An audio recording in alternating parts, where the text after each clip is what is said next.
من ثنيات الوداع وجب الشكر علينا ما دعا لله داع أيها المبعوث فينا جئت بالأمر المتاح جئت شرفت المدينة مرحبا يا خير داع مرحبا يا خير داع طلع البدر علينا من ثنيات الوداع وجب الشكر علينا ما دعا لله داع أيها المبعوث فينا جئت بالأمر المتاح جئت شرفت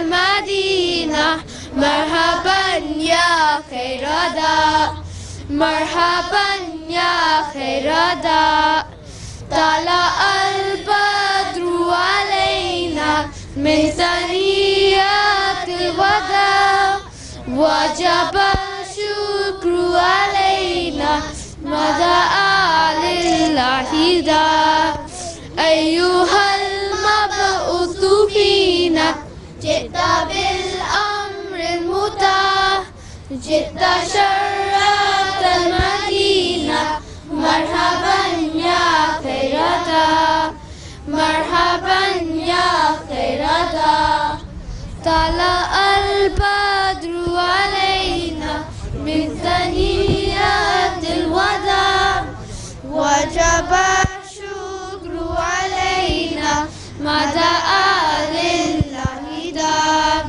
أيها المبعوث فينا جئت بالأمر المتاح جئت شرفت المدينة مرحبا يا خير داع مرحبا يا خير داع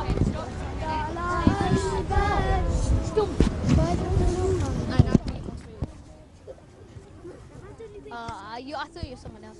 I was trying to, That was funny. Wait, that's the bulletproof car I was on about. Yeah, no. Yes, It cost over millions of pounds. No, it doesn't. Can you turn it up slightly more? Just a little bit, just a little bit. Because he'll ask for prayer. But that's fine, that's fine. Margaret.